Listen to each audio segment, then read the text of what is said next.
कर ले पूरी दुनिया में दो ऐसे लोग हैं जिन्होंने तख्तो ताज को लात मार दिया।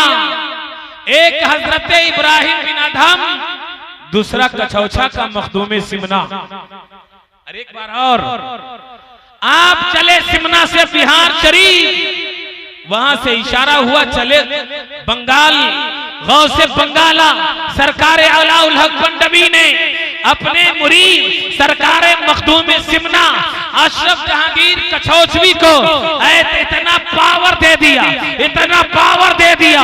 आज पूरी दुनिया में जो भी अशरफ अशरफ करता है, बीमार भी होता है तो शिफायाब हो जाता है। शरीफ में जा, आपके अंदर लिए है, कुछ भी है, फुंसी है, आप नहा ले, वो सब दूर हो जाता है। क्यों? आज कुछ लोग कहते हैं कि वलियों को पावर नहीं।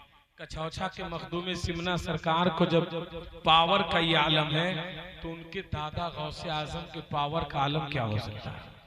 और एक बार और बड़े से बड़े केस लेकर जाए, चौखट पे डाल दे, परेशानी दूर हो जाती है। उन्हीं की औलाद की आमद है।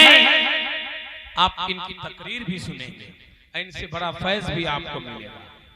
आले रसूल का बड़ा मकाम है, लेकिन जो इनसे मोहब्बत करता है, मरने के बाद मोमिन की मौत मरता है, और उसके बाद अल्लाह ताला उसे शहादत के दर्जे पे फायज करता है। अशरफी साहब सुनिएगा, लेकिन जो बुग़्ज़ इनाद रखता है, दुश्मनी करता है, आप तारीख का मुताला करें, बड़े बड़े इल्म का कोहे हिमालय कहलाने वाला आदमी मरा तो ऐसा मरा कि जिस्म सड़ गया, जिस्म में कीड़े फट गए, इसलिए कि ये आले रसूल हैं, इनसे मोहब्बत का दर्स हमें कुरान ने दिया है। अब आज कुछ लोग यजीदी ख्यालात के ये बोलता है कि आले रसूल से बुग़्ज़ इनाद रखता है।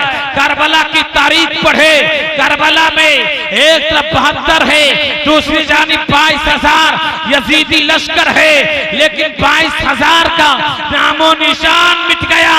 हुसैन पाक का नाम कल भी था और आज भी है, और सुबह क़यामत तक हुसैनी गुलाम जिंदा रहे। हैदराबाद में बड़ा प्रोग्राम था, एक सियासी औरत गैर मुस्लिम आकर सवाल कर दी स्टेज के सामने कि बर्मा में आप काटे जा रहे हैं, हिंद के कोने कोने में आप पे जुल्म सितम किया जा रहा, लेकिन एक हुसैन करबला में आए तो यजीदियत का नामो निशान मिट गया। आज आप परेशान क्यों हैं? मजमे में सख्ता तारीख, स्टेज से जवाब नहीं मिल रहा। एक 80 साल का बूढ़ा चचा खड़े होकर जवाब दिया, सुनो, रोते हुए कि अब शर्मिंदा मत करो। एक हुसैन करबला में आया, यजीदियत का पूरी दुनिया से नामो निशान मिटा दिया, लेकिन वो फातिमा ज़हरा थी कि बेटे को कुरान पढ़ाया मदीने में, तो बेटा ने नेज़े पे कुरान पढ़ के दिखा दिया। लेकिन आज कोई कनीज़े फातिमा नहीं बनी, तो गुलाम हुसैन कहां से पैदा हो। आज जरूरत है माँ बहन कि आप कुरान पढ़ोगी तब जाकर तेरा बेटा नमाजी बनेगा, आप कनीज़े फातिमा बनोगी तब जाकर के तेरा बेटा गुलाम हुसैन बनेगा। इसलिए कि बच्चों का पहला यूनिवर्सिटी माँ का गोद है, माँ का गोद है। माँ कुरान पढ़ेगी।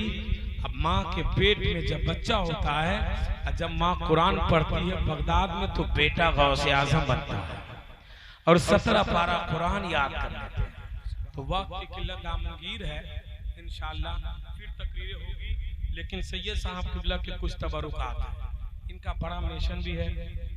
इस गांव में तबरुकात लेकर आ गए। याद रखें कि जो भी नेक इरादे हैं अल्लाह कामयाब अता फरमाएगा। आमीन आमीन। और मैं दलील भी देता हूं, हजरत अबू बकर सिद्दीक है। जोर से बोलिए सुभान अल्लाह। एक बार और जोर से सुभान अल्लाह। तकरीर नहीं कर रहा हूँ, समझा रहा हूँ। एक बार और सुभान अल्लाह सुभान अल्लाह। आप लोग भी बोलिए सुभान अल्लाह।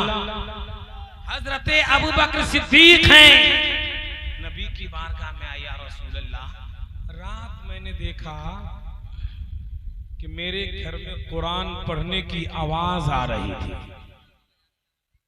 बोलिएगा, गौर से सुनिए। कुरान पढ़ने की आवाज आ रही थी।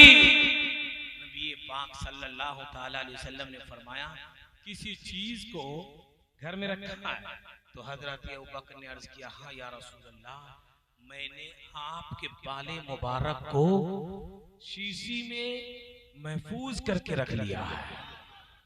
मेरे नबी फरमाते अबू बकर सिद्दीक, मेरे बाल के इर्द गिर्द अल्लाह के फरिश्ते कुरान पाक की तिलावत कर रहे थे। वो तबरुकात यहाँ मौजूद है। आपने नबी को तो देखा नहीं, हमने देखा नहीं, लेकिन नबी की शरीयत जो नबी ने फरमा दिया वो मेरे पास है, और ये बाले मुबारक उनकी औलादों के पास है। तो गोया हमने नबी के बाल को चूमा तो नबी के सर को चूम लिया है। बड़े मुकद्दर की बात है। और इसमें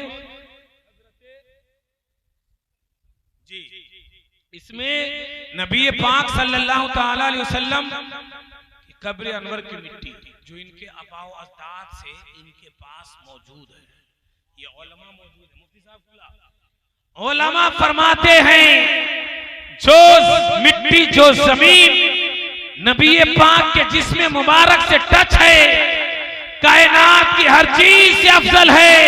यहाँ तक के लौह कलम अर्श फर्श कायनात की हर चीज से वो जमीन आला है जो मुस्तफा के जिस्म मुबारक से टच है। उस मिट्टी को भी आप चूमेंगे, सुभान अल्लाह। जो नेक इरादे होंगे कामयाब हो जाएंगे। लेकिन देखें हजरते खालिद बिन वलीद हैं, आप जंग में जाते तो वो टोपी पहनकर जाते जिसमें नबी का बाले मुबारक लगा होता, और आप जंग में जाते जंग जीत कर आते। एक रोज आप टोपी भूल कर चले गए तो हजरते खालिद बिन वलीद परेशान, आपके साथ रहने वाले भी परेशान। नबी पाक सल्लल्लाहु ताला अलैहि वसल्लम हजरते अबू उबैदा के ख्वाब में आते हैं और फरमाते, अबू उबैदा तुझे मालूम नहीं कि अल्लाह का शेर खालिद बिन वलीद जंग में परेशान है, ऐलान करवा दो मदीना शरीफ में और जाओ उन्हें हेल्प करो। जब ऐलान हुआ हजरत खालिद बिन वलीद की बीवी नकाब में थी, नकाब चढ़ाई, ऐलान को सुनी। उसके बाद खबर मिली कि मेरा शौहर खालिद बिन वलीद परेशान है। टोपी को आपने लिया जिसमें नबी का बाले मुबारक लगा हुआ था, मैदान में गए। जैसे ही गए तो हजरत खालिद बिन वलीद की बीवी को देखकर कुफार मुशरिकीन पीछे भाग रहा है। हजरत खालिद बिन वलीद ने देखा ये मेरे साथ नकाब में एक औरत चल रही है, आगे आगे चल रही है, इसके डर से कुफार मुशरिकीन भाग रहा है। आपने पूछा, ऐ नकाब पोश तू कौन है, जरा मुझे बता। जब नकाब से चेहरे को हटाया तो आपने देखा मेरी बीवी है। आपने पूछा कि तेरे डर से क्यों भाग रहा है? कहा कि जिस टोपी में आपने नबी के बाले मुबारक को लगाया है वो तो मेरे हाथ में है, इसलिए कुफार मुशरिकीन भाग रहे। वो मकाम वो तबरुकात आप ज़ियारत करेंगे। और एक बात बताऊं, हजरत उस्मान गनी, बोलिए, हजरत उस्मान ज़ुन्नुरैन की कब्र मुबारक की भी मिट्टी है, हजरत फातिमा ज़हरा की चादर मुबारक का टुकड़ा, और बहुत हजरत मौलाए कायनात की अमामा शरीफ का टुकड़ा। अरे जोर से एक बार और सुभान अल्लाह। बहुत से तबरुकात हैं जो आप ज़ियारत करेंगे। आप जितना अपने मुकद्दर पे नाज करें कम है। और हम सुन्नी हैं, हम तबरुकात को भी लेकर दुआ करते, हमारी दुआएं कबूल हो जाती है। हम अपने पीर को पुकारते हैं, मुसीबत में हमें मदद मिल जाती है। और जिसे ये एतराज हो कि औलियाए किराम से मदद नहीं मिलती, याद रखें मेरा चैलेंज मुनाजरा है कि अल्लाह ताला ने अपने हबीब को इल्म गैब दे दिया, पावर इख्तियार दे दिया, और उसी पावर को मुस्तफा जाने रहमत ने अपनी औलादों को किसी को बगदाद में दिया तो बड़े पीर दस्तगीर बन गए, कोई अजमेर का ख्वाजा हिंद का राजा बन गए, कोई हिंदुस्तान में मखदूम सिन्ना कछौछवी बन गए। तो वलियों को भी पावर है और वो जिससे जो चाहे जितना चाहे अता कर सकते हैं। तो हजरात, सैयद साहब किबला की तकरीरें समाप्त करनी है। इनका बड़ा मिशन भी है, ये गरीब बच्चियों की शादी भी करवाते हैं। आज हिंद में देख ले आप, हिंदुस्तान में 10 लाख के करीब लड़कियां गैरों के घर में चली गई। वजह क्या है कि जिनके पास पैसा है वो तो दे के कर लेता है, और जिनके पास नहीं वो कहां से करेगा। इन्होंने अपनी खानकाह से एक मिशन चलाया कि हम गरीब बच्चियों की शादी करेंगे, और 13 लड़कियों की शादी आपने किया 20 साल, और भी आगे करेंगे। और हमेशा आप इसी फिक्र में होते हैं कि हम गरीब बच्चियों की शादी करें।